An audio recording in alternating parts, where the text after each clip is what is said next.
Yeah, we're all good and we're going and so for the people that don't know who are you?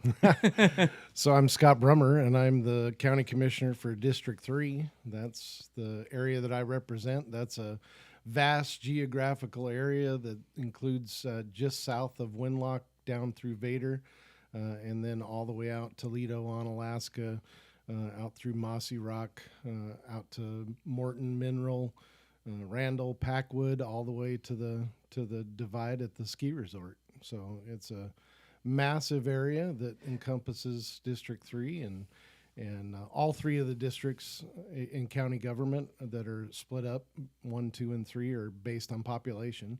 So there's equal numbers of population. And so District 1, which is just predominantly Centralia, Yeah. contains about the same population that my district does, which makes up literally hundreds of miles of area.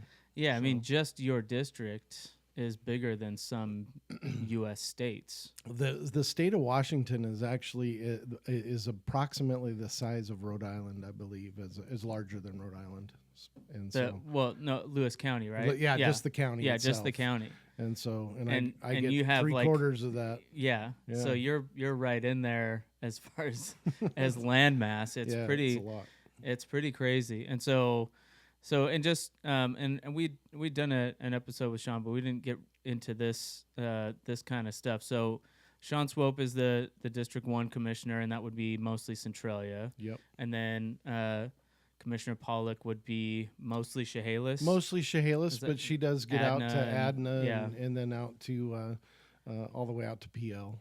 She covers Okay. PL and Napavine. Okay. And then Winlock's, the city of Winlock itself is within District 2. Okay. Yeah. All right.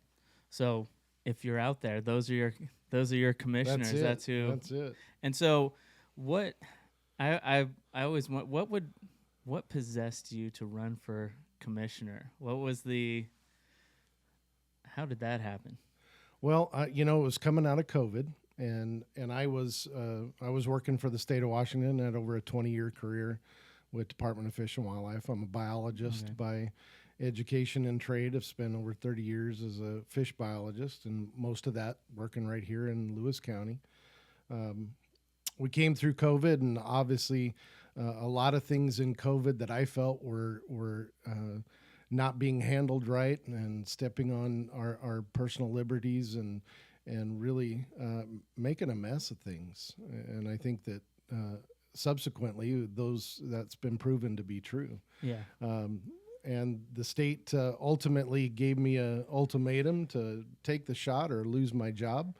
And I had really no reservation at all to just decide to not take the shot. And I decided to move on. I had always had a consulting business doing land development consulting, mostly wetland delineation, that kind of stuff. And so I just cranked that back up and spent my time doing that. But was very much interested. I knew Commissioner Gary Stamper pretty well. I'd worked with him on several things, considered him a friend, but everybody did, right? Everybody knew him. And I had really, I've always been somebody as a pastor, so I'm also a senior pastor of a church out in Ethel. It's a little wide spot on the highway there where we have a church been doing that for over a decade now. And so always been my passion to serve and to serve people and try to make people's lives better. And so the impetus was to serve, to give back. I do love this community, and as the representative for Fish and Wildlife in this county, I got to know and meet hundreds and hundreds of folks, and hopefully help them, deal with their situations. So, and through the many floods and so forth that have impacted the county, and I saw an opportunity. A very unfortunate one, obviously, after Commissioner Stamper passed, to become involved and run for District 3 Commissioner. And so that's really how it transpired. Yeah. So now did you Did you grow up here, or where are you from originally? I graduated from Auburn High School. Okay. I got my college degree back finished in '94, and that's when I moved here. I moved here in actually 1993, Okay. and met my wife and got married and been here ever since. So from '93 on, so it's been a few years. I'm not a complete native, but That's a long time. it's a while. Yeah. 33 years. So did you also wear the cowboy hat in Auburn? No, or is that something you acquired in Lewis County? Previous to Auburn, I actually was raised on a farm in Southern Oregon. Okay. And we farmed. We farmed hogs and cattle and truck farm for vegetables. And so I grew up. We had horses and we did our thing. And that was my upbringing after my parents divorced. And just at my last couple years of high school wound up being up in Auburn, which was a big city, change over Southern Oregon farming. So yeah, where in Oregon? Central Point, just outside of Central Point. So just out of the Medford area. Okay, fairly close to Medford. Okay, yeah, nice. So and you still do a bit of farming, right? I do actually. We own a feed business. We manufacture livestock feed. It's called Patriot Farm and Feed. I got into that, actually, that's been quite a few years ago, probably upwards of 10, 11 years, maybe longer. 2009, so I guess time's getting past me. It's been longer than that. Yeah. We were growing our own leasing ground, growing grain, wanting to do, locally manufactured, stuff that was, for the most part, most of the ingredients that we could put into it, grown locally and clean and, no sprays and trying to just provide a better product. And so got into that and that just, we've built a good client base and people that are regular buyers of our feed and that's and a lot of that started because we had on our farm, we were running everything from chickens to hogs to bison. I actually was raising bison for quite a long time. And it was so that my kids would get the experience of raising animals, the accountability, the work ethic, teaching them because farming, I haven't said this in a while, but farming is actually one of the most brutal things, especially animal farming. But even the crop side of farming, because things happen out of your control. Yeah. And you can literally lose everything in just a matter of moments, right? It's such a peak and valley type of thing. And so it can be stressful. And I've done quite a few years there of pretty heavy farming, and we had an egg operation, about 1,000 layers, and you're hand washing eggs, and I'm distributing them down into Portland, and trying to squeeze $1 out of the farming routine, and it's a challenge, and it was I think a great thing for my kids, and as they got older, there's nobody left to really work that side of things, and so that's decreased. The animals have gone away, but the feed business remains. Yeah. So that's have you I'm sure you know who Joel Saladin is. Mm-hmm. So I think a lot of that stuff's really interesting, and it's something that we've talked about a little bit, and I think is kind of a big deal for how we grow around here. I mean, obviously, I'm involved with providing housing for people to live in, and so obviously I'm pro growth, but I'm also very pro trying to grow in a way that this area still feels like this area, just maybe more and better in that vein. So, and that's a nice idea, but we've talked a little bit just about what does that even look like? How do you do that? And I think, from my perspective, growing up, and I didn't grow up like this at all. I mean, we didn't have a farm and we didn't do that kind of stuff, but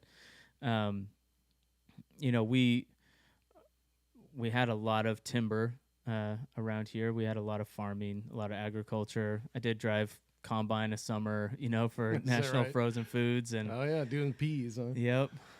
I used to pee all day and night, 14 hours a day. I'd pee.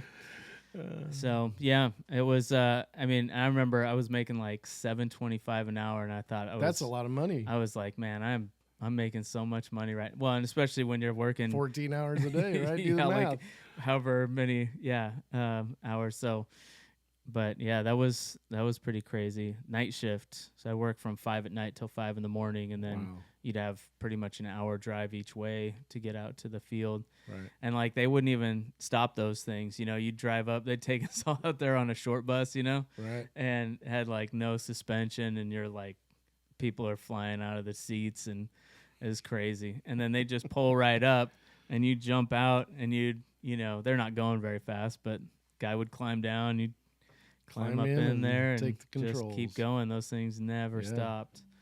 But yeah, so I did a little bit of that, and my dad, growing up, did bees. He had some sheep that he would shear and stuff, Okay. that kind of stuff, just kind of hobby farm stuff. Right. But Right. so as we grow and as technology, continues to be a larger part of life, it does seem to me, I mean, I noticed this out in New York too. At a certain point, almost everybody I knew out in Long Island had chickens. Everybody started doing chickens and, Right. Getting their own eggs and stuff. And I started seeing this kind of, this vein of people, everybody wanted to grow tomatoes out of their, apartments in Right. Manhattan and stuff. And, so I think there became a point where everybody started wanting to get in touch with that part of us that likes to tend the earth, Mhm. that some connection to growing your own food and taking care of animals, and then them in turn, Right. adding value to your life.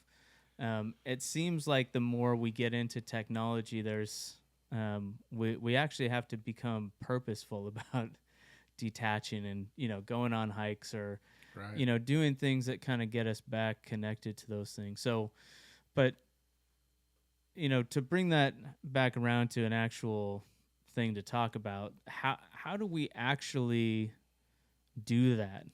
And specifically, how do we do that around here? Like, I'm not a big fan of subsidies, Yeah. because, and I say this all the time in our other meetings, show me one thing the government subsidized that went down in price. It's never happened. If it has, I'd love to see it, but that's just not a thing. So every Right. time we subsidize housing gets more expensive. Every time we subsidize food gets more expensive. Right. So how do we do that in a way where it can be competitive? I mean, obviously, I've just recently kind of discovered some of the Joel Salatin and stuff. If you don't know who he is, he's got there's a really good documentary called The Lunatic Farmer. Yeah. I think that's on Angel, or it might be on some other stuff too. But and he's done various podcasts and things like that. But super smart guy. Yeah. Super smart guy, really, really well spoken, really well read. But he's been able to figure out how to do these things in a way that's very natural and very friendly to the animals, and still be able to compete in the marketplace, even with all the subsidies and all the crazy industrialized farming that goes on.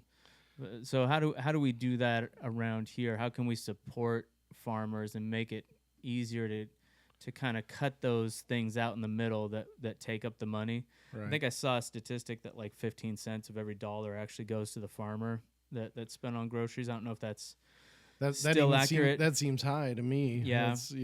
Yeah, it might be less, but I think the perspective, and I guess I'll back up to your first point of discussion there, is that, and I saw this, I witnessed this just because we've been doing the feed for so long, and most of our customers are people, small farm, got a small group of chickens, raising a couple of pigs, maybe a beef. and that's in large part our customers. And we do have, literally thousands of customers every year that are utilizing our feed. It's not a massive operation. We used to distribute to stores up and down the I-5 corridor. Don't have the time to do that anymore. I got other things on my plate. Yeah. But what I've seen is that like COVID was one of those opportunities where we saw a massive increase in people who were buying chicks and raising chickens up, wanting their own eggs, right? And hogs, pigs were really, people wanted to raise their own pigs. I was selling lots of pig feed. And actually probably the first time I saw that, interestingly enough, was back, if you remember, in the recession in 2008, 2009. People were, grocery prices, the economy was in dire straits, and people started raising their own food again, right? They were deciding, hey, I want my freezer full. Yeah. And I want eggs, that we're able to get out of the coop and not have to, rely on the grocery store. And so we saw this huge increase. It was actually a big part of how we grew the business, was through that economic downturn. Yeah. Economy was going down, but our feed and farming business was going up. And then you fast forward and the economy gets better, right? And we wind up, things are going good, and we saw a decline. And people weren't raising as many pigs anymore. And the chickens were once, oh man, these things don't lay very good after 2 or 3 years. Right. And so, the chicken flocks are declining, and we saw that drop off. And then comes COVID, and all of a sudden, right, and all the issues with that, and people run back into, we got to have our meat, and let's be self-sufficient, let's be sustainable. And we've seen a large increase. And then that crisis, if you will, abates, and then now we've seen that people are largely kind of going back to just buying out of the grocery store, and because it's a lot of work. Yeah, it's a lot of work to take care of those chickens and feed those hogs, and especially for even on a small scale. But I think that portion of it, especially here in Lewis County, and you can even be in town, right? Most of the cities have the ability for you to have, X number of chickens on your property. Most of them are limiting your roosters, so you're not waking the neighbor up. But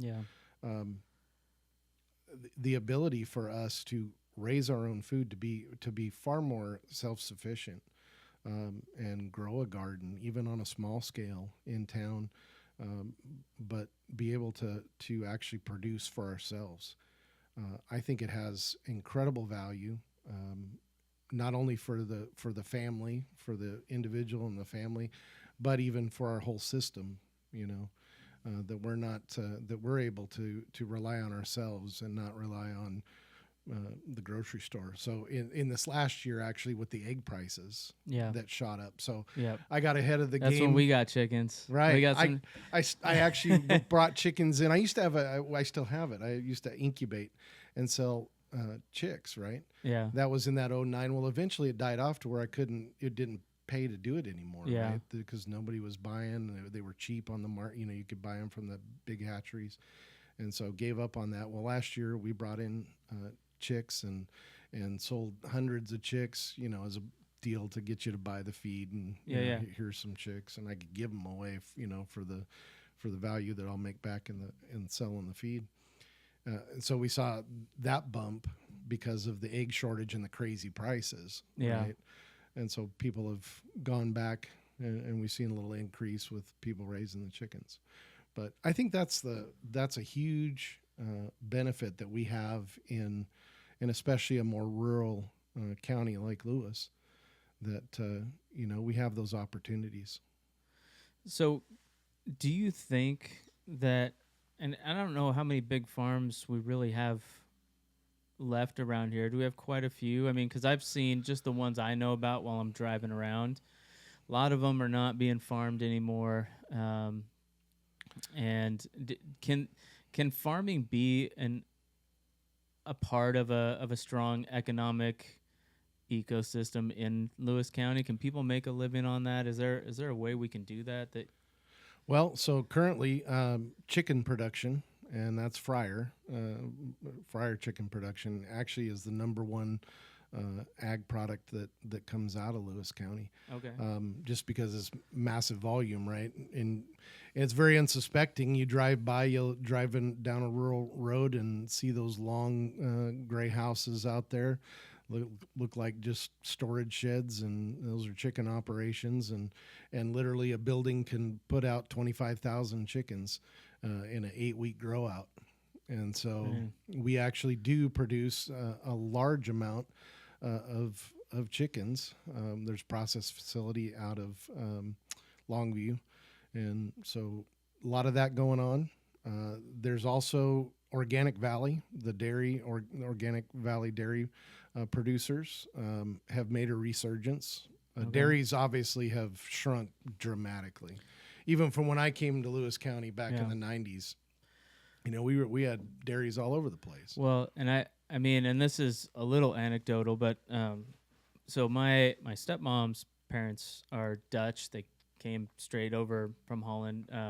It's actually my grandma was in a book about World War II, and they've got some relatives that were part of the Dutch resistance to the Nazis. Nice. It's a pretty cool story.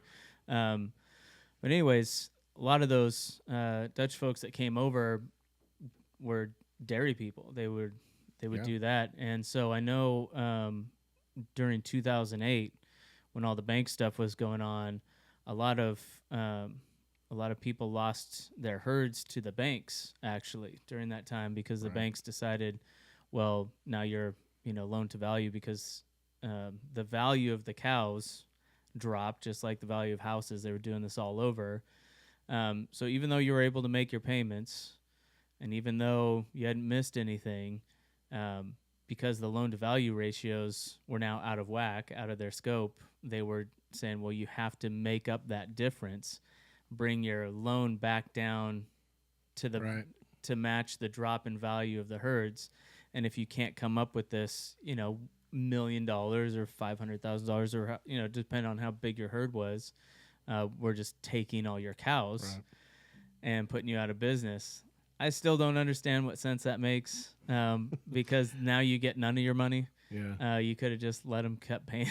So I never understood that stuff. Maybe we'll get a banker on who can give me some rationale for that. But even when they were doing that with people's houses, I knew people here and in I was in New York at the time, and obviously, I mean, you have these condoized, kind of brick front houses in Brooklyn that were selling for $1 million in not good areas, and then 2008 comes and those loan values drop, off of the hot market, from all the craziness that was going on before. I was actually knew a bunch of people in the mortgage industry at the time, so I got to see the big high and all the fallout from that. It was a pretty wild scene, but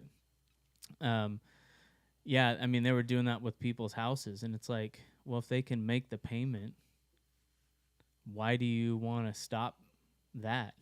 Right. I don't get it. Anyways, we'll have to get somebody on here smarter than me to tell me how that works. And the government was buying out a lot of herds too. There was buyout programs that USDA was doing, and there's a lot of things that go along with that. One of the biggest impacts here on the dairy industry has been manure regulation. Department of Ecology was cracking down on manure and the cost of having lagoons, and when you could applicate your manure, and the volume of storage that you had. It's wet here, right? And even though this is a great place to we have an abundance of ability to grow grass and crops to feed these cows and do dairy.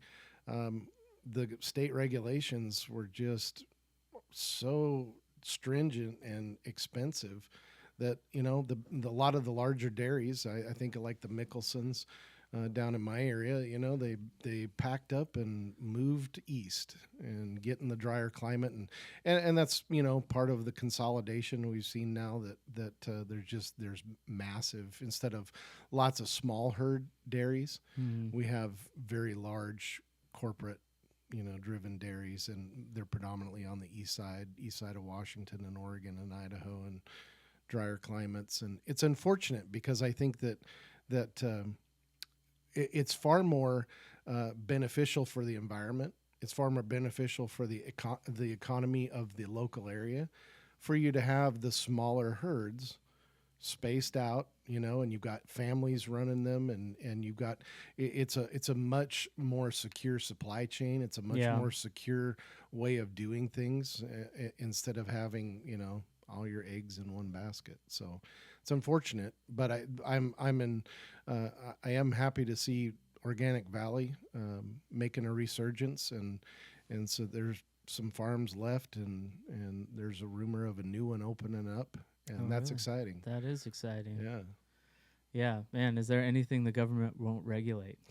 No. They'll even regulate. There's nothing. Cow patties. They're like, we need to regulate that. Yeah. See that turd over there on the ground? We need to regulate that thing. That was a big part of why the dairies just couldn't be sustained in Lewis County, was because of the regulations. Yeah. Yeah. Yeah, I mean, that's an argument I make with housing all the time. It's like, if you want affordable housing, Get how the government about out of it? how about you stop making things more expensive to build? Right. It is that simple. I bring this stat up all the time, and I always forget what the percentage is, but it's like something like $140,000 of every new home build is regulation. Right. Just cost of regulatory in one form or fashion. It doesn't go into labor, man hours. It doesn't go into material. It's not a board or a nail or any of that stuff. It just is regulatory cost that could be sucked out. Yeah. Largely. I mean, you may need a couple. I'm not totally anti-regulation. I mean, there are always enough bad actors in any industry that you got to have something. You got to have some guardrail. But I agree with you, and I was just a little bit ago looking over the bills that are currently going through the legislature. We've got the state legislature in full bore for their session this year, and I look. There are several bills on affordable housing, and ADUs again, and we see this every session. We see these things coming in, and it just boggles my mind that we'll run these bills because we're desperately trying to create affordable housing and create more supply and so on and so forth. But then on the same turn, we enact these energy codes that just skyrocket the cost of building the houses.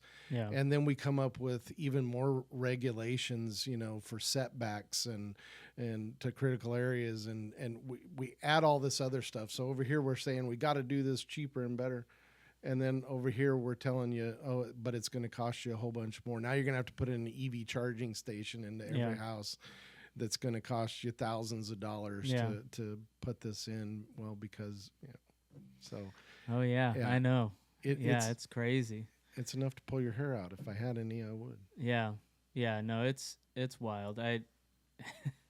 So I mean, and here's the thing that I think about all that stuff is that I don't know that they actually are trying to make housing cheaper. I think they just want it to appear as though that's their goal. I think also too, maybe, the more charitable view of it is that they just have no idea. They have no idea how anything works. I think this just overarching all of politics. I think we ask our politicians to be experts in far too many things at this point. And part of that, I mean, we've talked about this before, I think is that, it's a spiritual issue where, people are more and more looking to the government to provide all their needs. Yeah. And less, relying on God and, their own effort beneath that. Mm-hmm. And so I think we're asking, we're asking the government to, make sure people aren't mean to us and make sure that, the weather's, more stable. And I mean, these things that are just, man, I'm not talking about you because I know you, and I know there's some other good politicians that I've run into. But man, I mean, you've met a lot of politicians, and I wouldn't trust them to run a lemonade stand, let alone figure out how to get the weather to be a certain temperature all the time. Right. I mean, we just ask them to perform miracles essentially, and that's not their role in our lives. It's tough, and we face this issue even here in local government and local county government, and then definitely at the state level as well. And I don't say this to be disparaging to any of our elected officials, but it's hard to recruit, right? And it's hard to get people that, in my mind, have the right motive, right? That want to do this for the right reason. It's a challenge because, first of all, as you say, you're asking someone to come into these roles and have to deal with soup to nuts. It's everything. A commissioner role, you have to come in and know something about public works, public health. You got to understand community development and permitting and regulations, and then you've got to be able to deal with solid waste and transfer stations, and then in your spare time you've got emergency management and HR and 700 employees and $250 million worth of budget, and everybody's got a dumpster fire for you to put out. Yeah. And yeah, and it's really kind of crazy as to how much you're expected to know and to do and be involved in. And it's difficult to get somebody that wants to sign up for that. Right? So as a commissioner, we were talking about, the breadth of things that you have to try to figure out how to do. And I think, ever since I've been on the planning commission, it's given me a lot more, I say this all the time on the show, but it's given me a lot more grace for what politicians are dealing with, because you're relying heavily on people giving you good information to make decisions off of, because there's no way that you can deep dive or become an expert in all these things, right? So how do you go about doing that? I mean, I feel like I remember my wife asking me like how these meetings were going. And I said, if this is the way that politicians have to make decisions, like no wonder it seems like all the decisions are not that good, because it's like you're relying heavily on people giving you accurate information, and in a lot of cases you're not actually allowed, at least in our position, allowed to go and research it yourself. Everything has to happen in a public forum, so there's a lot of limiters on you even becoming more well versed in these things. I think you can definitely do your homework. And I think someone who's really striving to do their best is gonna go do that. Is gonna do the research. Gonna try to figure things out, or is vetting, checking what information is being given to us by staff. But we obviously rely heavily on staff. We rely heavily on legal advice, right? And it's not always a definitive thing. We can get legal advice if our PA's office tells us, yeah, we think this is good, we think this is well written, we think it'll uphold in court, and then it winds up going to court and it gets totally torn apart. It does not hold up. Yeah. And so we make the best decisions we can with the information that we're given and provided. And for me, it's a lot of that has been, at least in the 3 years that I've been there, I have put a lot of focus on building just a team of people. That started with the county manager. The county manager literally walked out the door. The existing county manager left like my second month in, left a huge void. We had to, go through the process of bringing a good one in. We accomplished that. I love our county manager. He's a great leader. He's got the experience. He has excelled, and he's been a big part of why I think we're in a much better position in Lewis County government. It's not perfect. It has its holes and issues, but we've got a good group of young directors. We've made some changes. There's people that have and you don't hear this very often in government, but I'll tell you, we've made some changes, and that means that some people have left, and we've replaced them with folks that we feel are going to do a better job. And that's not typical in government, that people that you make those kind of changes, but we've made them. We've made some hard decisions and tried to make things more efficient, and we're going to continue to do that. Because to me, that's what government is supposed to be. We're serving the people. This county government is to be the service for, whether it's roads or public health or community development and in permitting and ensuring safety and all those things. And that's ultimately what it's supposed to do, and it should do that as efficient as possible. Yeah. Yeah. Yeah. So how do you go about doing that? I mean, one thing that I've seen and that I've heard a lot of people say is that sometimes it's hard to get or hard to retain even the type of talent that we would like to attract or retain in Lewis County because of just what we are able to pay. Right. We're not as competitive. So sometimes we'll lose people to actually smaller jurisdictions that can pay more. Right. So, this is something I've wondered a lot.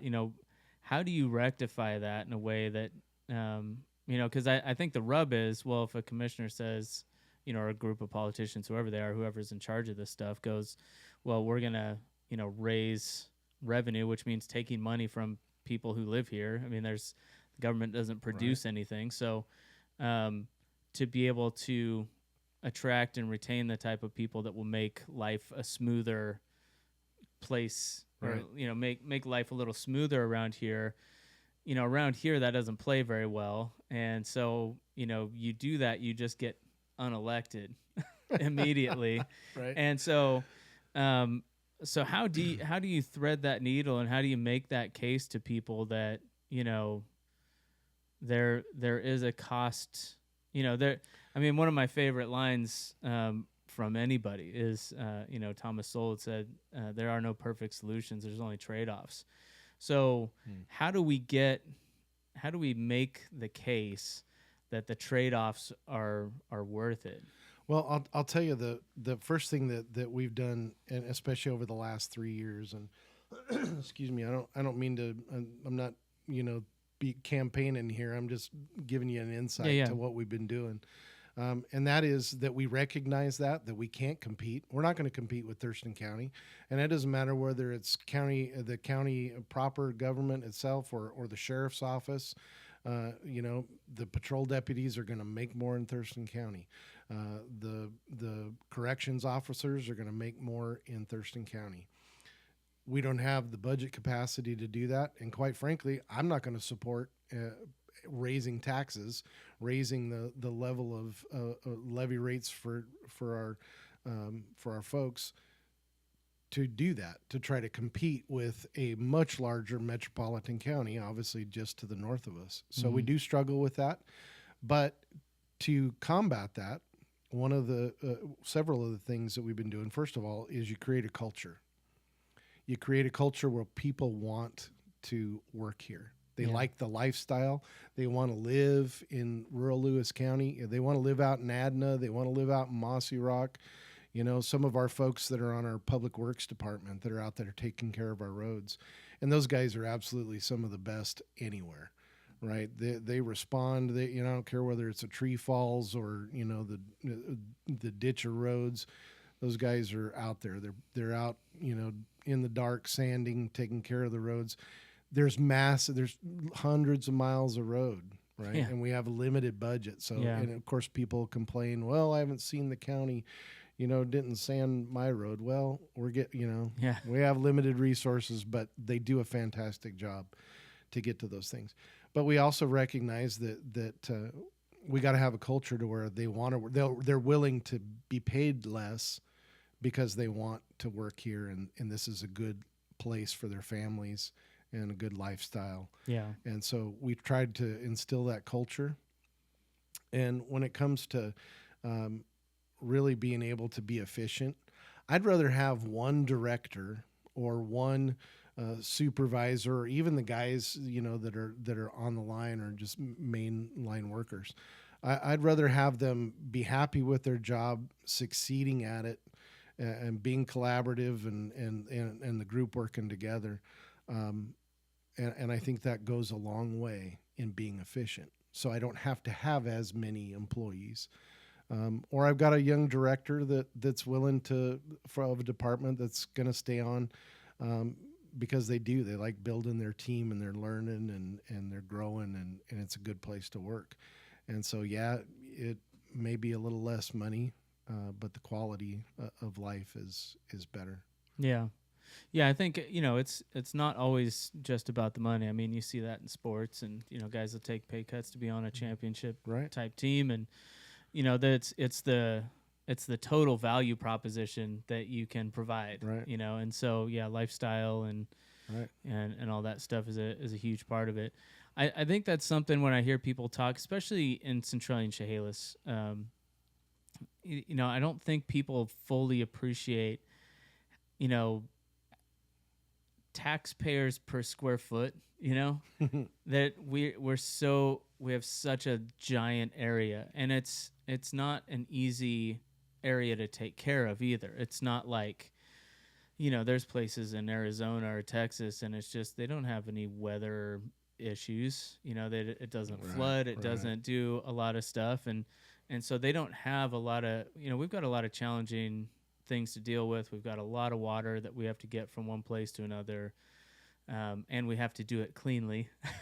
It can't take anything with it, and so we have all those things to deal with. We've got a lot of topography to deal with. We've got a lot to do, or a lot to deal with, a lot of challenges, and I think people don't always appreciate. Yeah, just like you're saying, well, they didn't do my road. Well, man, there's sometimes you'll have miles between addresses, or tens of miles or more. That's a lot of road that's not actually really prescribed to anybody, and so and if you look out at the landscape of taxation in the state, we're definitely at the lower end of all that stuff. Even though I know like building fees and tax have been going up, they're still much lower than the surrounding areas, right? At least as far as I'm aware. So they are, and that's we obviously want it to keep it that way.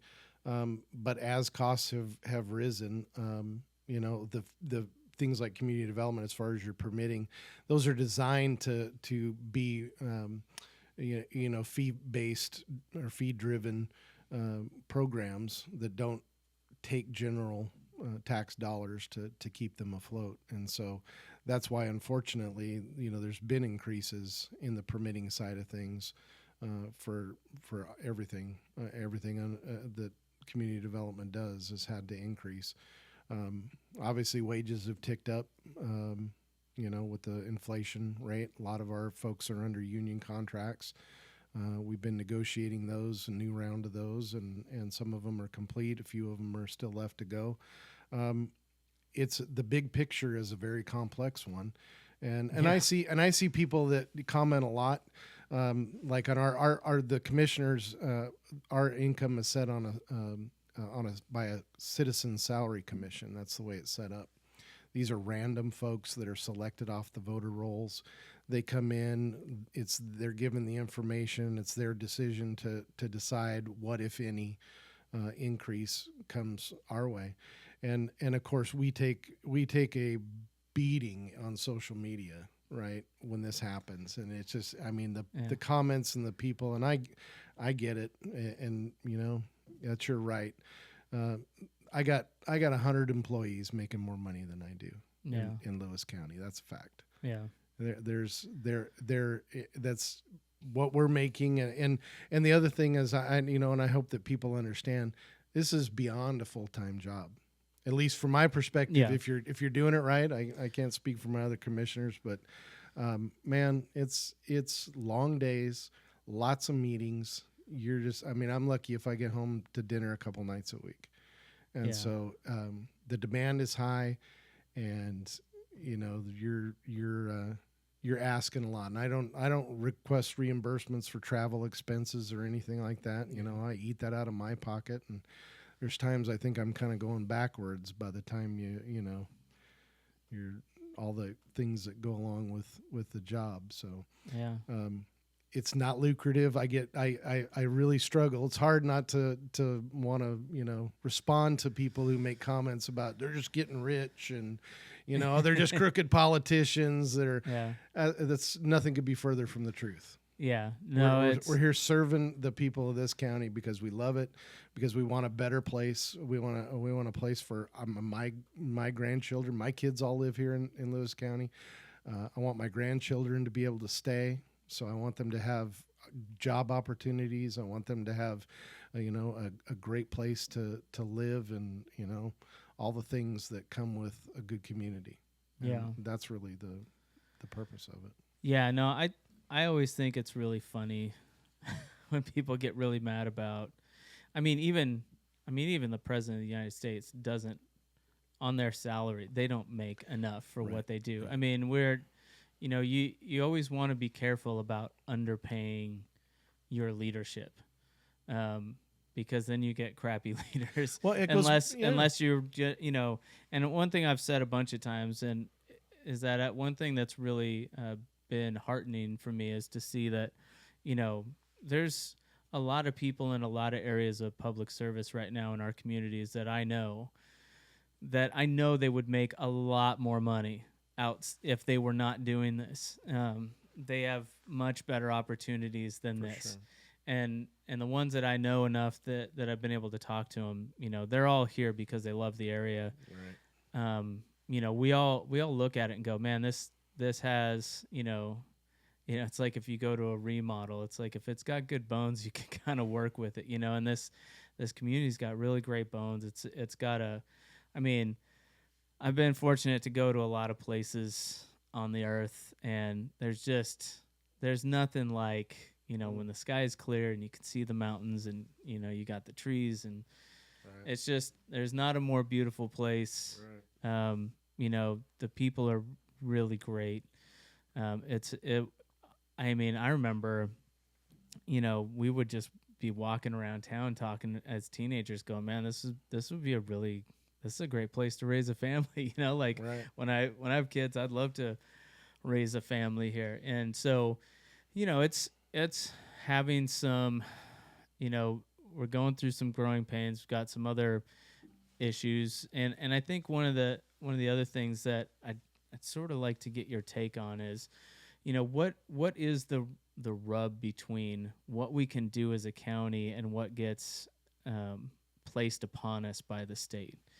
Because I hear a lot of stuff where people will go, well, why do we even have to listen to the state, or why can't we just ignore them, and why can't we just do our own thing here and all that stuff? So maybe you can speak to that. I mean, I know a little bit about this, but maybe you can speak to that some, and how do we thread that needle of trying to remain Lewis County, which I think most of the larger districts don't like how we do things around here, right, or how we'd like to do them. So how do you thread that needle, and what is our dependence on the state?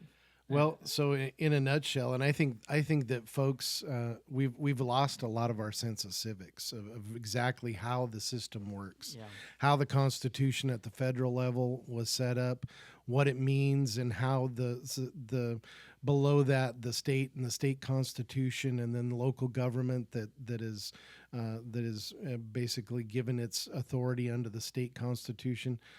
I think you have to understand that framework. And that leads me to what we see here at the local level, is that the state of Washington, and I say this with all honesty in my heart, the state of Washington has continually eroded the local ability to make decisions. Yeah, they do that on a continual basis. The state legislature, and they're in session right now, and my prayer for them is, please just don't do as much harm as you did last time, because every session we get bills piled on top of bills that is typically more stripping away of local control, local decisions, and puts mandates back on us, on the local officials, to have to deal with, to have to implement. And that comes with costs. It comes with folks being unhappy because now we've got more regulation, we've got more taxes, we've got more issues to deal with. And it has, and I've always known that because I've been in government for 32 years. Yeah. But really, when you get down to this level, we want to make local decisions that are good for the people that elected us, that we serve, that we represent. Yeah. And instead, we have a state that continually, in my opinion, tramples that and just takes that away. We've got a bill right now that's moving through the legislature about taking the ability for you to essentially allow another council to take away your elected sheriff. Yeah, I saw right? that. Horrible, right? We're the people. This is government is supposed to be we the people, right? Yeah. And it's for the people. And did you see the Pierce County sheriff respond to that? Sheriff Swain, yeah. Yeah. Have you seen that? Maybe you should pull that up. Right. See, but yeah, that is a wild. We had Tracy on here. We talked about right sheriff and Constitution stuff, and I wonder about that. I'd love to talk with him or somebody else a little bit more about how that would work. I know that there's some people that I know in law enforcement that feel like, well, even if they pass that bill, that's not something they can do in reality. Yeah, and I know there's a lot of stuff that happens like that. And so it would go to the courts and all that stuff, and it would, who knows? Right. It's like when we're trying to build and somebody goes like, well, we'll just go to the hearings examiner. It's like, well, man, right. that's like right. shaking the magic 8-ball. I don't know what the hearings examiner is going to say. Right. I don't know if they're going to adhere to, what everybody would consider how things work, and you just don't know. You don't, and you're subject to that even right now in our legal system. There's no guarantee. You may think you've got an ironclad case, and if we make a local decision and we think it's right for us, I'll use won't talk too much in depth with it because it's still in legal process. But our needle exchange, and in our ordinance that we passed, we're the legislative authority. The commissioners are the legislative authority for this county. We put that together. The legal review thought it was ironclad, that these are legitimate regulations, stipulations that we can place on that needle exchange. And it was beyond needle exchange. It was, providing cookers and cooking kits. And for me, it was very difficult because I believe that we're instead of helping and reaching out and trying to get folks out of their addiction and clean and make a difference in their life, we're enabling and we're perpetuating that instead. And so I felt like it was the right thing to do. But then you can have a court disagree with you, and just in a matter of some pen strokes, it just goes away. Yeah, it just goes away, and that's just one example of many things that happen, where the state overreaches, in my opinion, to the local level. So taking that as an example, and just so we can, for myself, but also for anybody watching, how does that work exactly? So you guys put forth that legislation, and then it gets challenged by somebody, and they take it to who? Where does it go? That particular one went to federal court in Tacoma, and so we have a federally appointed judge that made that decision. I believe I looked him up. I believe he was a Biden appointee, but he might have been back to President Obama. And that's where I really struggle with that, just as a citizen, not talking as a county commissioner here, as a citizen of the United States that I love dearly and am passionate about. I'm struggling with our judicial system that appears to be so politically motivated and so divided that we have, it depends on what you get. You get a judge that sees things through the lenses of liberalism and that progressive ideology, and then on the other side you've got folks that are far more constitutional and believe in the rule of law. And that's, to me, is scary, because the judicial branch was really designed to be following the rule of law and interpreting those things that brought before them that the in this case the legislative body is doing and enacting. And instead, we over and over see progressive judges legislating and canceling legislation, duly made legislation, and just throwing it out, with based on who knows, just whatever they want to deem as what they don't like. And that's concerning, I think, for our republic. It seems like the storyline of activist judge it comes up a lot. And so what do you do with that? I mean, if it's a federally appointed judge, then obviously that's somebody that you have to vote for a president and hope. Now, and this is something I don't know. Maybe we can figure this out too, but you might know the answer to this. How does that work when they get appointed by a president? Do they have a term, or does it just go based on if Trump just says, "Hey, I decided I'm going to replace so and so today." Yeah. So each president, they just maybe don't get around to whoever. Once they're on the bench, their Congress has to actually repeal them. It has to actually.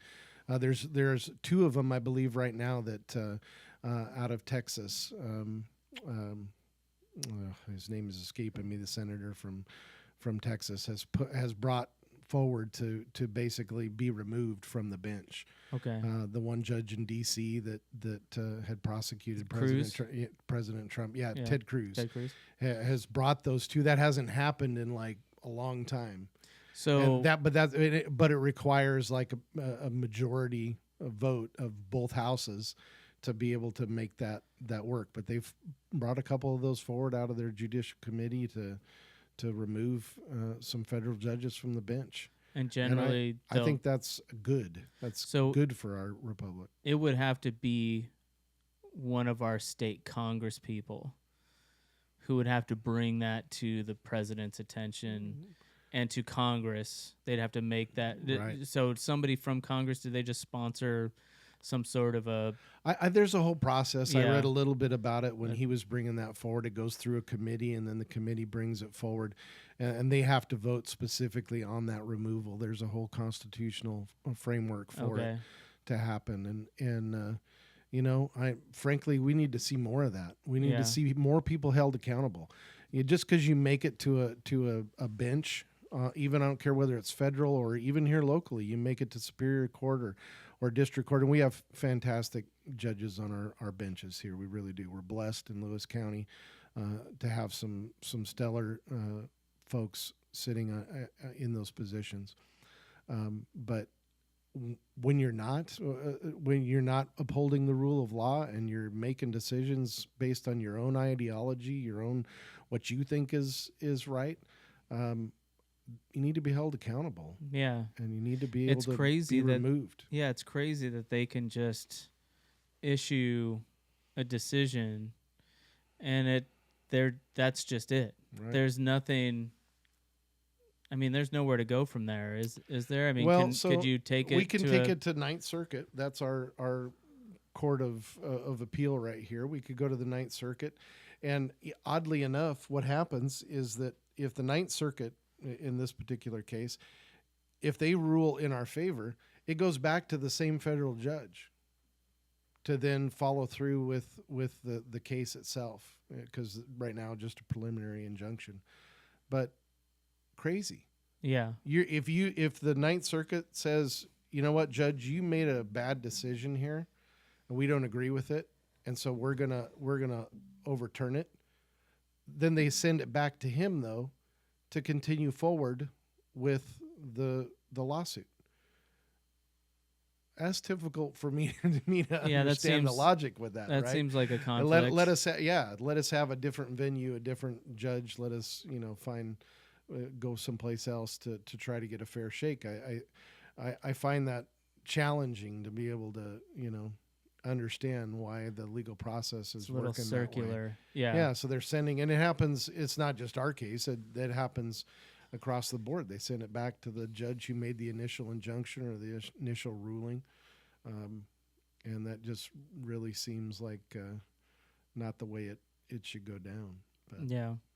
as far as what we deal with here at the county level, and this has been my statement, especially over the last 3 years that I've been doing this, is I'm doing my very best to try to reduce the impact of state requirements, legislation, state overreach on government. We're doing everything that we can to lessen those impacts on our people in Lewis County. And when we have the ability to say no or to be creative, if you will, in how we implement what's coming down from the state, we're going to do that. It is difficult to do because obviously we can't supersede state law and state regulation. The state's not supposed to supersede federal law. They seem to get away with it. They quite do a bit. it, yeah, Right. frequently. Right.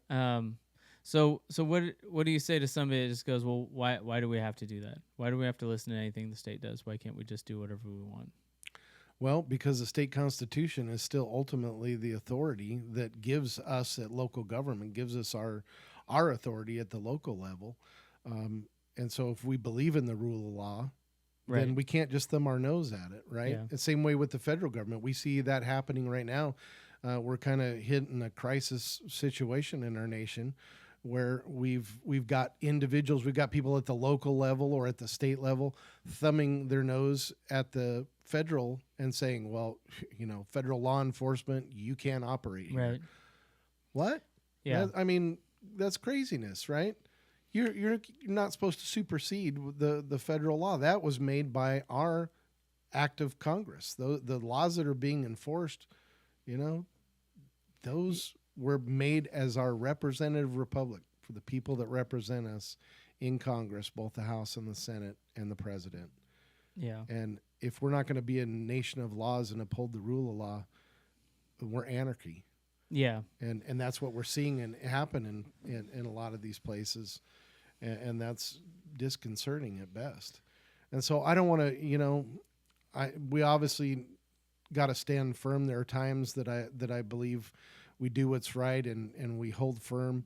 But we also have to be willing to realize that, while we in Lewis County are much more conservative base, a much more conservative group of people, we deal with a state that is largely progressive, largely, it's obviously super majority Democrat controlled.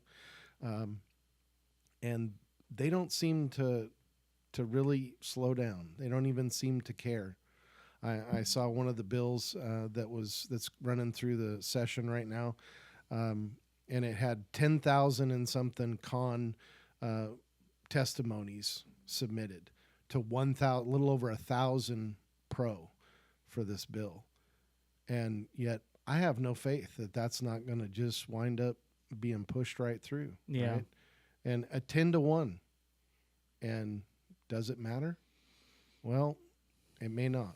Yeah. Yeah, I think you it was something I was going to say, but I think you really nailed it there. I think there is a group of people who are willing to say we believe in the idea that we are a nation of laws. And then there's a group of people that says, well, we're a nation of revolutionaries. and one, you have to be much more patient. If you believe we're a nation of laws, and you do, and it's hard to play a game with somebody that doesn't think that any of the rules matter, but you think the rules matter. And I feel like that happens a lot, because, obviously, this judge isn't concerned about rules. they're just going to do whatever they think is right. There's a famous line in the Bible: everyone did what was right in their own sight. Never went well. It turned into chaos. And I think that's the thing. It's like, that is when you do whatever you think is right on your own. Right. Because all of us by ourselves, it's a limited well of wisdom that you have within yourself.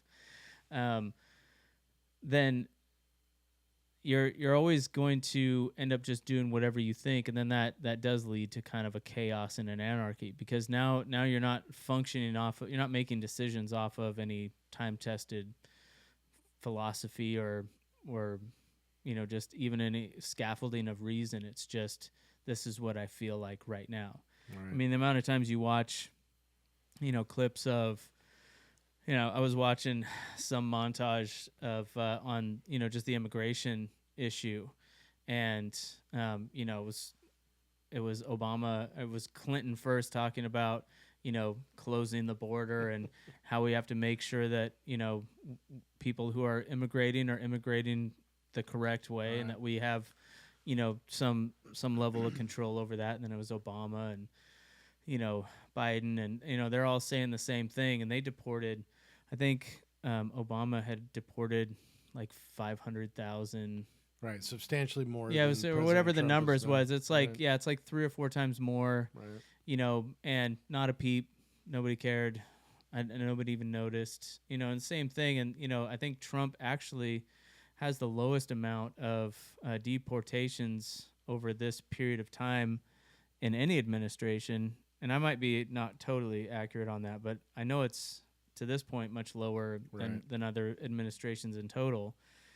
And it's like every single one is like the end of the world.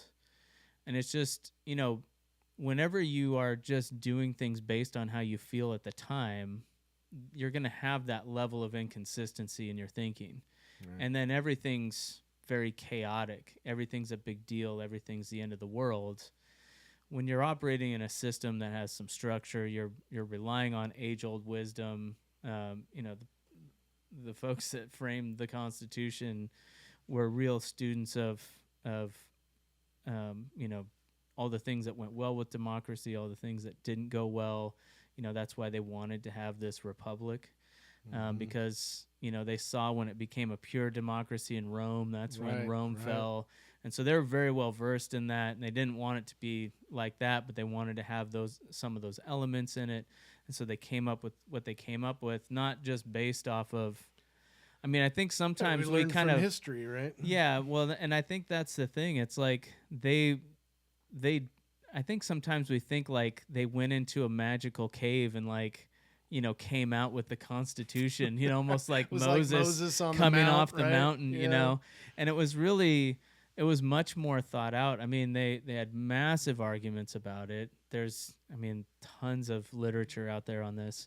They looked at all the world governments that they knew of. They were very well versed in history, and they fashioned this thing based on all of that. And I would propose to you that that's the reason that in 250 years we have made very little change to that framework, to that Constitution, and very little added on, with the amendments to it. And I think because they did do so well in bringing that forward, that it has stood the test of time. Yeah, it was a very well thought out thing. It wasn't right. They didn't just throw this thing out there and go like, well, let's see if this works. They were pretty sure that it would work, as long as, and I don't even know if this, there's that famous quote that I don't even know if it happened, but I think, was it Benjamin Franklin or Thomas Jefferson came out and somebody said, what kind of government have you given us? And they said, a republic, if you can keep it. Because they knew that because of the democratic side of it, where everybody gets a say, if it ever ceased to be a republic and went full democracy, now you have mob rule. If it's just, because you can get people, I've seen this living in different big cities and then smaller communities, mostly when people get together, they think the same. You know, that's why they live close to each other, because they like the way everybody else is thinking. They like how everybody's living. Makes sense. The issues with these big population centers is that you get, you know, and that's something that I always ask, and I never understand why we're not able to do this. I mean, I think I know the reason, but you know, we have the electoral college for the national vote for a good reason, so that areas can be, you know, low population but large land area places can be represented as equally as we can parse out. How come that doesn't then trickle down to the state level, where you have that same concept applying at a state level or even at a county level? How come it's just pure popular vote, pure, you know, unfettered democracy at the state level, and then all of those? So, you know, you get you're preaching to the choir. Yeah, like here where? with me, so how, I mean, and I don't know if you know, but like, how did that happen where it's not that way, and why not? You know, I mean, I don't, and you know, in this state, this is a state that's a prime example. If you look at the map in red and blue, and what's Democrat and what's Republican, and you see the vast majority of the geographics of the state are Republican. They're conservative. And we've only got these few little blue spots that are concentrated into our large cities. And those people make decisions, and I'll throw out one that just comes to mind. You know, we have clamping traps are banned. This happened 20 years ago, right? Fish and Wildlife implemented a full ban, so you can't have clamping traps for moles and, you know, vermin and, you know, this kind of thing. We can't do that anymore. Well, if you live in Seattle, you probably don't got a mole problem, right? Yeah. You live out here in Lewis County. What do you mean I can't use a scissor trap to catch a mole? But that's the kind of thing that happens when it's all just popular vote driven. Yeah. The cities are making decisions for those of us in the rural area, and that even still happens. You know, now we've got the Democrats have a super majority at the state legislature, and like I said, they're running with it, right? Yeah. They don't, and there seems to be no recourse from the voter, and that's the troubling part for me. Is that, hey, you're tired of taxes, you're tired of our gas being over $1 a gallon more than our neighboring states. You're tired of now we're gonna bridge the budget gap with an income tax, and where does it end? And yet, where's the accountability? Because the voters are the ones that have to hold those representatives and those senators accountable, and yet we seem to be lacking because, well, we're just going to vote party line, or we're just, you know. What point? Well, and don't you think that, you know, again, I think this does come back to some of the, you know, the spiritual aspect of things. I think when, you know, we were talking about some of the democratic socialist stuff that's been springing up, and a lot of the language that they use is language that would be similar to what you would hear maybe in a church being spoken about God, but they're saying these things about the government. You know, like, I mean, I've used this example before. Zoran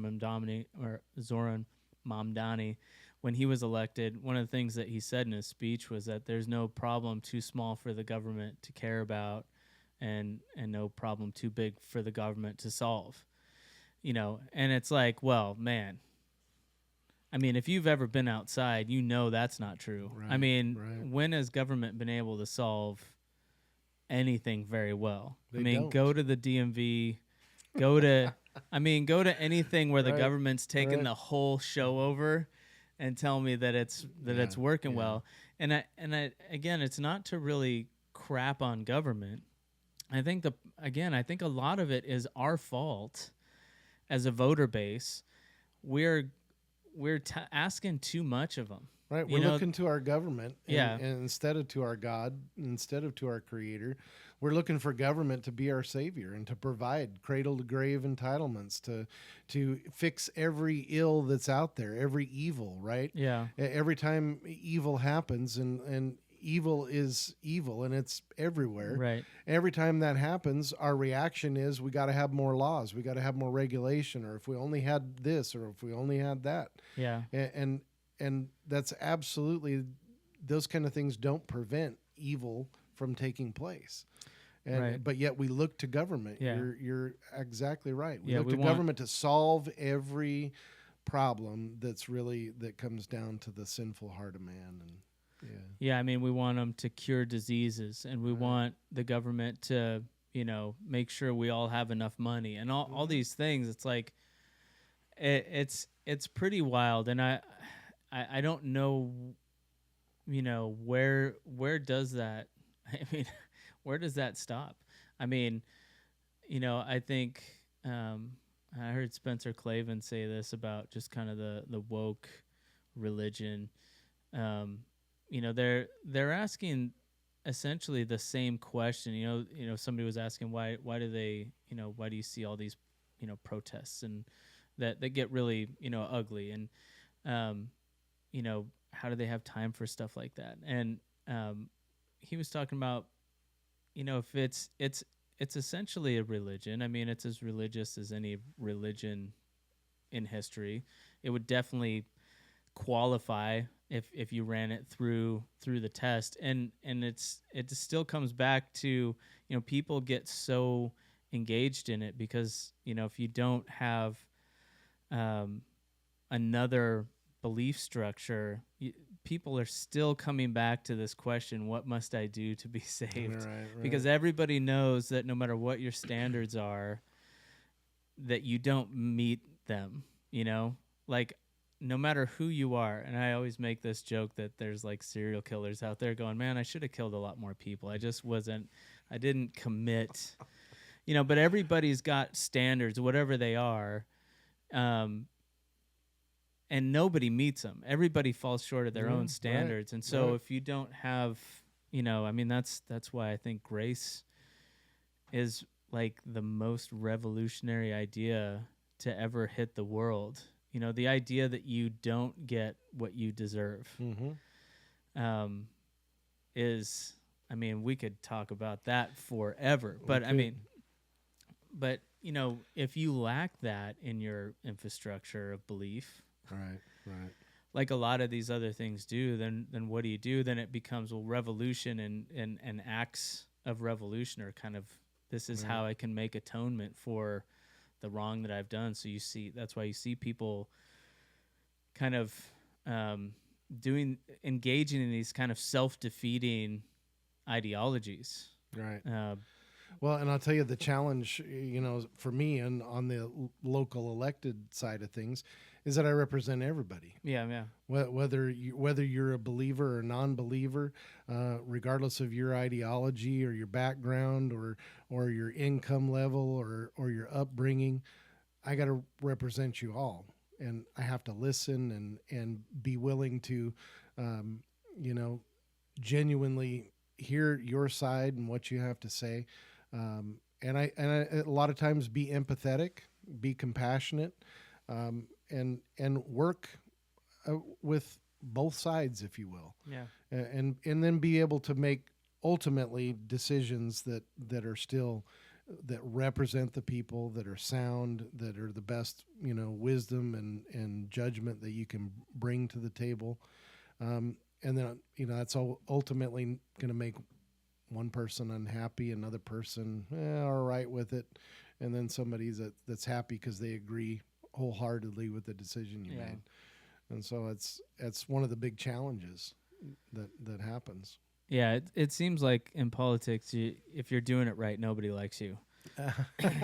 Nobody's happy. I try to take a different stance with that because, ultimately, especially as a pastor, I had to talk to my church before I told them that before I actually filed and said I was going to run again and look to add more years to my sentence. I had talk to them first, and I'm like, because politics can be ugly, and people can say things, they'll make things up, they'll act in ways that you and I feel is really inappropriate, and just make things up for the sake and persecute you. All those things that come along with being in the political eye, and I ultimately went and had that conversation with them, make sure they understood my motives of still wanting to be a benefit, impact our community, and do things better. And I'm not sure where I was going with that, but that's So how do you feel like it's going? I mean, do you feel like you're accomplishing a lot of things that you thought you'd be able to? And I do, and that's where. So one of the things that I do, I guess where I was going with that is that I make those decisions, and I try to be at peace with all people. That's my mantra, my guiding principles are that I don't need to poke you in the eye. I can make a decision. We may not agree on that decision. Jason may not like it, but I hopefully will be accountable to explain to you why I made the decision. And then ultimately, though, I want you to try to understand it, and I'm not there to really, jab you with it and make it a big deal. So for the most part, I try to stay out of the limelight. I try to lead a quiet life. I try to like I said, make those sound decisions, work to solve problems, put out the dumpster fires, hopefully, generate and create a better vision in the future in Lewis County, and do that while still loving people. And that's really, I have friends on the Democrat side. I have friends on the far right side. And I just try to work with all of them. Every circle. I always liken it to circles of people, and there's all kinds of them in Lewis County. Some you're not going to be able to reach or to have much of a rapport with or relationship with, but for the most part, I can go out and be and have relationship with each one of those circles, and listen to what they have to say. Hopefully utilize that to make the best decisions. And that's really what I try to make it all about. And that may not be the flashiest thing. It may not be in the newspaper all the time. It may not generate lots of social media, my name and face may not be out there constantly, but that's not what I'm here for. That's not what that's not my concern. My concern is doing the very best job I can, that the people elected me to do, and as long as they decide that I've done a good enough job at that, then maybe they'll give me a chance to keep doing it. Yeah. It's funny that you bring that up, because I was just thinking about that today as I was driving over here. Just how, I was thinking about how one of the things I've read over and over again is, these headlines that will say stuff like, oh, this movie is like a, woke fever dream or whatever. And there's all these catchphrases that people use, and it seems like everybody's always trying to up the ante on like how sensationalized they can they attach a term that's even more sensational than the last term that they used to describe the same thing? Or, can we get even more rise out of people? Can we classify this in a more extreme way than we ever have before? And I thought, man, like, at what point do we just chill out and go, right. I think, I wonder, and a lot of this is market driven, because people love to be outraged for whatever reason. I don't, right. I think Glenn Beck wrote a really good book a long time ago about that, Addicted to Outrage. And I think people do get addicted to that, just being upset. And I wonder if they're actually, because this is one of the things I've always resisted about what we're doing is like, the titles and the memes and all the stuff that people do to advertise, or to like, the thumbnails that try to get, a certain type of reaction. It's like, I mean, is it possible for there to just be a market for calming truth? everything down? Oh. And like, well, even, because there's things that are true, and then there's the way that you deliver things that are true. Absolutely. And so I think, you can disagree without being disagreeable. I think you can let somebody know that you care about them, even though you don't agree with everything that's going on. We talked about this a couple episodes back. Just, one of the issues that we have right now is because people aren't finding their identity in, I think this is the other one of the most revolutionary ideas to ever hit humanity, was that everybody having equal value purely based on the idea that God created them, and that's it. You can't be worth more or less after that point, because you're already worth all that there is to be worth, if that's true. Right. And I think, the United States incorporating that into its founding, that this is where your value comes from. It doesn't come from what you can provide to the state. It doesn't come from these other, monetary measuring sticks and things like that. It just comes from God thought enough to create you. And so you have all the value that a human being can possibly have. Agreed. It's so one of the things that I think we're struggling with now is that as our country has moved away from that line of thinking, now people are finding their identity in all kinds of other things that are much more changeable. If your identity is found in that you are created by God, well, God's an unchanging being. But things like, people are, finding their identity in their skin color, and they want to identify it, and everything goes through that. Well, the problem is there anybody whose ethnicity is 100% pure on the face of the earth anymore? Everybody, you take one of those tests, and you have 15 different places that, your genealogy goes to. But people still are striving to go well, I'm this color or that color, and that wraps up all that is me. It's because we strive to have an identity, right? Well, you got to have one, and so where are you gonna decide to put it? And for those of us who believe, I find my identity in Jesus Christ. I find my identity in my Savior and my God who created me and values me and sacrificed His Son for me. And that's,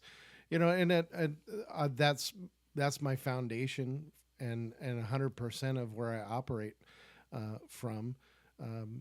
But and I've been asked this quite a bit about how do you separate, the church and state? How do you separate being in county government, being a commissioner, and being a pastor, and being a faith believer? And I'm not separating that, right? Yeah.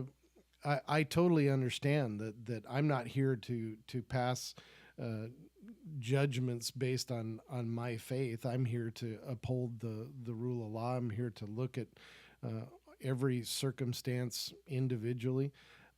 But obviously, the decisions I make, those are going to be grounded in my faith. I'm on that rock, and I'm doing my very best to bring a moral commitment. Be honest and have integrity and incorporate those to just do what's right. There's so many decisions that come down and like when we're asked to make all these soup to nuts decisions, and really it comes down to just do what's right. Just really make sure that you're checking every box to make the best decision possible. Do what's right. Yeah. It's not, I don't know. We way overcomplicate it. No, I think so too. I think a lot of times, your statement before about, every time something bad happens, well, we need to make a new law about it, and I've found in my life that a lot of times when crisis happens, and just some of the other things I've seen, a lot of times the best thing to do is nothing, Right. I've seen this happen a lot. I have a bunch of financial licenses, and I've done that more or less over the last 15 years or so. And that's one thing I would always tell people is when the market's going crazy, usually the best thing to do is just nothing. And a lot of the statistics bear that out, that the people who do best are people who just don't do anything at all when that happens. They just the people that do even better usually make the opposite, choose the opposite action of most people. But a lot of times the best thing to do is nothing, not to overreact, take a beat. You don't have to freak out about everything. And I think, man, you could say that about both sides. It's a lot of times you could, just take a minute and not, this whole idea of, just constant hyperbole, demonizing everybody over everything. I don't know if there's, sometimes, like somebody like a Rogan, seems to be pretty middle of the road. He tends to not light things on fire, tends to be kind of that moderate. And so it gives me some hope that maybe there is a hunger for that in the landscape, that people actually are. I hope there. so. There is a market for somebody going, hey, maybe this isn't such a big deal. Maybe we can just chill out, maybe being agreeable with each other, maybe trying to find a place where we can agree and live together is a better way to go, as opposed to the other model that's out there. People want that even in our politics, right? and I'll use our congressional District 3 for that. Marie Glusenkamp Perez. I've gotten to know her well. We've worked together on several things. I've even hosted some of her town halls, and some of them haven't been exactly the easiest, most exciting places to be, where I was moderating for. Is that because Marie and we're on the opposite side? She's a Democrat, I'm a Republican, but we're both elected to represent people in this county. And so I believe people expect me and her to work together. And figure out how to accomplish, solve problems and accomplish things for the betterment of our citizens. And I can't do that if her and I are just constantly butting heads. We need to be civil. We need to have good, open discussions, and we've had that. And I've enjoyed the relationship that I've built with her. Does that mean now that I'm going to, support her in this next coming campaign? No, Senator Braun's running. He's a Republican. He shares my values. Marie and I definitely have some differing values, ones that are really unshakable for me. I've got to follow those, and she doesn't agree with those, and so I'm going to support Senator Braun, and I'm going to, hopefully we're going to see him elected. Not because I don't like Marie, I do. Right. And when she's in there, we're going to work together, and we're going to do the best we can. And I think people are tired across the board. I know there's extreme on both sides, and I certainly don't want anybody to label me a moderate. I'm extremely conservative person. But I also believe in loving people and being respectful and having robust debate and dialogue and not constantly, being agitated with each other. And I think we accomplish things better that way. Yeah. And that's always going to be my thing, is that we may not agree, but I'm going to love you anyway. I can't tell you how many times I'm driving into this courthouse, since it's right down the road from here, and I have to remind myself just to love on them, right? Yeah. Just to love, and that's whether that's staff or people in opposition. We had some protesters on the street the other day. I went out and met them. I went out and shook hands, and we had some good conversations. And it's because we don't have to hate each other. Yeah. Right. And God expects me to love on him. Yeah. Love my neighbor as myself. And that's, and doesn't matter whether we agree, I still got to have some love for him. And that's just what I bring to it. Yeah. Yeah. I think there's a difference between being moderate in your values. You can be, I think, conservative in your values and then be moderate in the way that you deal with people. Mm-hmm. I think you can moderate your activity as it pertains to dealing with other people. And I would like to see a lot more of that in government in general.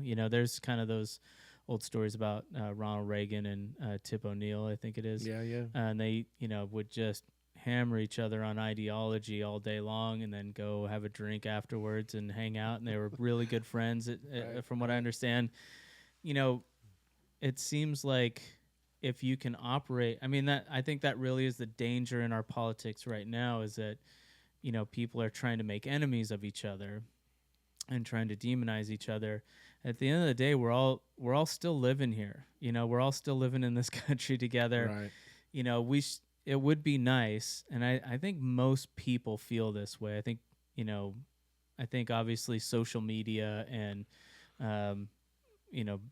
traditional news outlets, they make money on the fringes. The people that are freaking out, no matter which side you're talking about. I think the average person just wants to go to work, have a nice day at work with the people they work with. They want to go home, hang out with their kids. They want to go on vacation a couple times a year. They don't want everything to be a big political firestorm. Right. I think they're happier when that's not going on. And so I'm really hoping that we're moving into a time where people can really be more gracious, and say, look, it's okay. We don't have to agree on everything, but we should be able to at least have a dialogue on it. And if we get to a point where you've made enough points and I don't have anything, a leg to stand on, I'll go, you know what?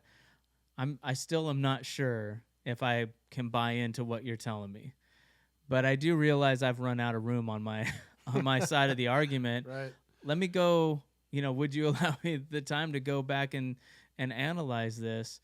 Wouldn't it be nice if we all had that level of self-awareness? You don't, me and Bob were talking about this last week. There's been times where, he said stuff and I'm like, About Russell? Yeah. And I'm like, you're just not going to ever get me over there on that. But I've said stuff like that too. And I've got beliefs, that he would just never get on that side of it either. And it's fine. We're able to talk. We're able to get through those things. I think we even laughed about that at the time. Oh yeah.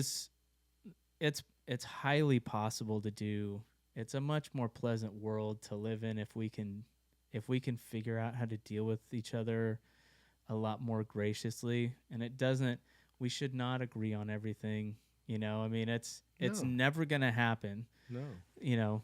How boring would that be, right? Well, it's not, the utopia is not possible, right? Yeah, not here, not on this side of heaven. So it's like, that being the case, this idea that everybody's going to just get in line at some point and we're all just, that's never going to happen. But if we can at least, be able to live with each other, if we can, stop looking to the government to solve literally everything that's going on in our daily lives, it's highly disappointing to keep looking to the government and going, well, if the government would just do this, it robs you of your own agency, and your own ambition to go, you know what? I don't need the government for this. I'll go out and take care of it. I can figure out a way. Right. And maybe I won't figure it out as well as that person. Maybe I won't do as well as so-and-so, but I can get as far as I can get.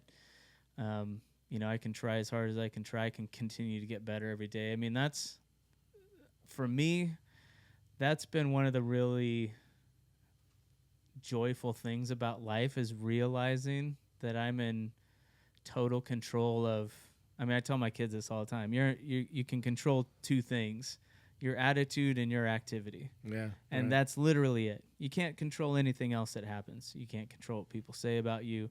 You can barely control those two things most of the time. Right. But if we can, and I'm always trying to remind myself of this same thing. If I can just control my attitude, which is something I can control. Yeah, right. It's one of the only things. Those two things will keep me busy all day long for the rest of my life.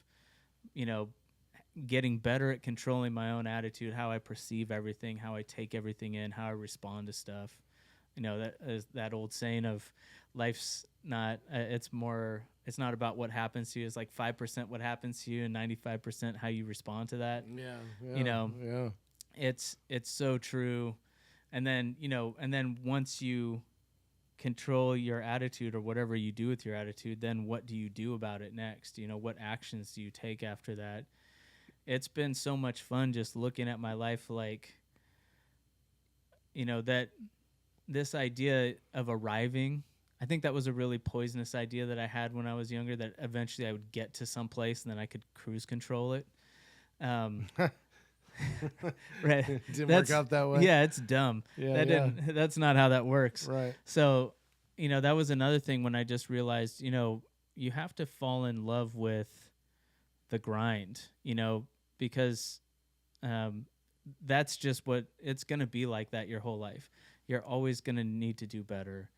You're always going to need to get smarter. You're always going to need to become more wise. Right. We can't become stagnant, right? We have to. Yeah. We have to keep swimming up the stream. We have to keep going forward. Yeah, and then no matter what other external things are happening, if you're kind of always on this pursuit of like, well, every time I fail, I can try to be better.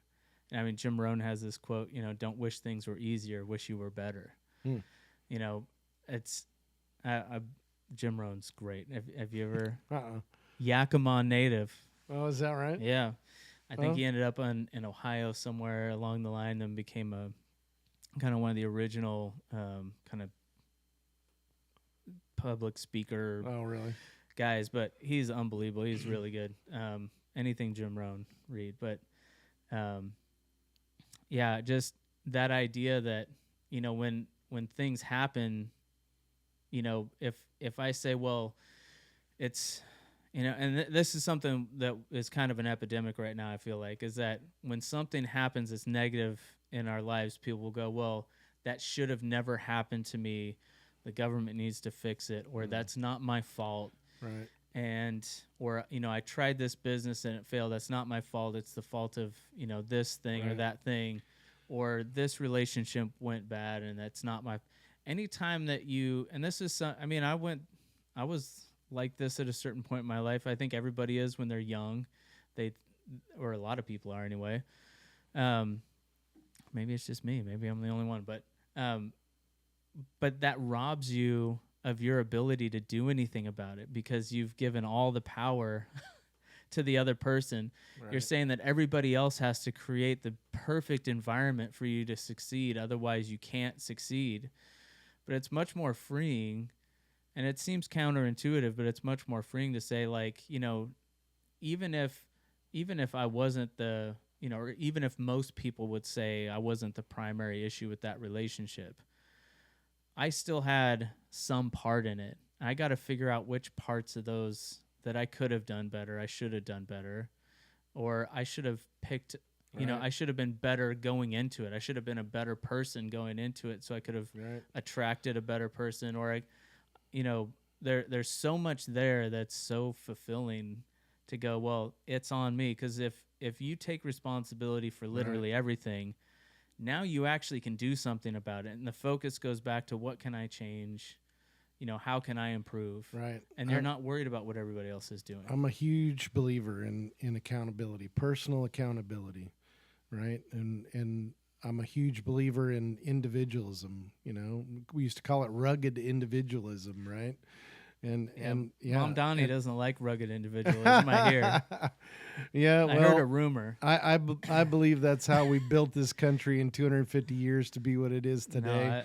And I still value it, and I think a lot of people out there still believe in that rugged individualism, and I think we're saying no to socialism. I know it's reared its head in many places, but I'm confident that really the truth will continue to ring forth, that it does not work, that it is rooted in it's a spiritual issue as well, and I believe that we're going to continue to come back to our foundation, and we're going to continue to strive for the truths that we are individuals. It is what we make. We're personally responsible and accountable for ourselves, and we don't need the government. We need to do these things. We need less.